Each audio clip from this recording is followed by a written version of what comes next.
So now we're going to go on to something really interesting, which is accommodation. So it's quite important that you have made arrangements, or at least start making arrangements, or start thinking about exactly where you want to stay when you're going to study.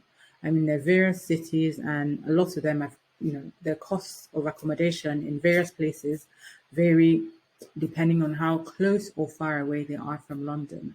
So the further away you go from London, which is the capital city in the UK, the cheaper it will be. So in most cases, if you go further up north, like to Scotland or Wales, or any of the cities in the north, like Leeds, Leicester, some of those cities are slightly, or actually a lot cheaper than you would get in London. Generally, I would say London may be one of the most expensive cities where you would pay the most rent if you choose to stay in London. So I've actually dropped a sheet which kind of states the average fee for accommodation per week in some cities. This doesn't cover all cities, but it kind of gives you an idea of some places. So, for example, Hull, where we have a partner foundation, is about £85 per week accommodation. So cheaper cities, Sunderland as well, where we have university partners as well. Sunderland's quite cheap as well. It's about £95 per week.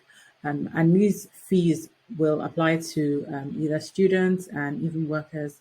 And you could get fees as cheap as that. And if you go up to places like Scotland, you could also see similar fees, and also some parts of Wales as well. So let's jump into the more interesting bits for accommodation. So now we're going to talk about the types of accommodation. I have put it into two categories. Some people may choose to describe this in other ways, but I would say that there's two types of accommodation. There's the on-campus accommodation, and then there's the off-campus accommodation. On-campus accommodation just refers to any accommodation provided by your university, directly by your university, usually on the university campus. So if you're not a student, so if you're a worker, this doesn't apply to you at all. You would only be looking at the options for the off-campus options. So if you're a student, on-campus accommodation will only have you if you're single. So if you're a student who maybe has a family, has dependents, then you shouldn't even bother looking in that direction at all. Your main focus should be on the off-campus options. So I'm going to talk a little bit about the on-campus accommodation options. Usually they may also be called halls of residence. They're quite popular. A lot of students choose to take them because they are on campus. Some of them include meals. A lot of them include bills, so you don't have to worry about bills at the end of the month. Electricity and heating, in many cases, is actually included as part of the package. So, and many times they're available to students in their first year, usually guaranteed. And if you have a very big university, you might be able to stay there for the duration of your entire studies, and also if you're a master student as well, some universities also have provisions for students to stay on campus as well. So it really depends on the accommodation stock that university has actually got available. Then we move on to off-campus accommodation options. So this is for workers, students, anyone who actually chooses to migrate to the UK as an international student, or even for anyone basically. So I've categorized them into 4 different options. We've got the private halls, we've got private rented houses and rooms, we've got family homestays, and we've got university managed houses. So that's 4 different types. So with regards to the private halls, there are some accommodation companies or investors who have built some really, really beautiful student halls. Really, really beautiful student halls of residence. And some of them are like posh hotels. They're not always like that, but generally, those companies actually do put in a lot of money into getting the student design right, or getting the design right. They're not all for students. Some of them will also have people that work. but you need to check what the rules are to actually stay in an off-campus accommodation option or off-campus accommodation place. So they have gyms. Some of them have got concierge, so they've got a receptionist. Some of them are really, really, really. In fact, if you actually see some of them, you would wish you were a student again. They're not all like that, but generally they do put in a lot of money and put in a lot of investment. Many times, some of them may have a living room and a bedroom and a kitchen.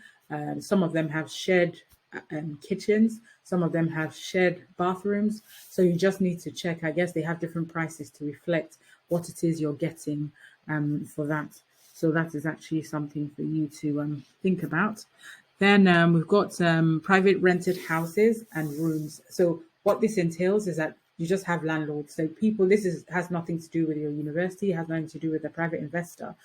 Just people, normal people who have got their own houses, and then they rent the houses not as a whole house.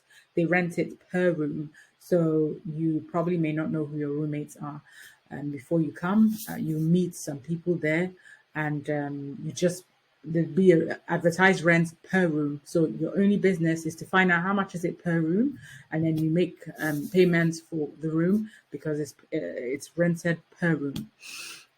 And family homestays has to do with it's not as common, but sometimes they are available where some UK citizens or people who are based in the UK offer their homes to international either students or workers, so you can actually have a stay in their house for a short period. If they've got any vacant rooms, they can let you stay in there. But to be honest, that is not really very common. And there's also the fourth option, which is the university managed houses, which is just houses which the university accommodation office manages as well. The more common options where either students or workers would pick would be the private rented houses and rooms, simply because there's just so many of those available. So if you were looking for a house or you went to an agent or something, an accommodation agent, that would probably be what that would be what they would have as far as housing stock is concerned. And then private halls, obviously, if you're a student, you can actually make inquiries. If your university has got any information on that, they will pass that on to you, and you can start making plans to stay there.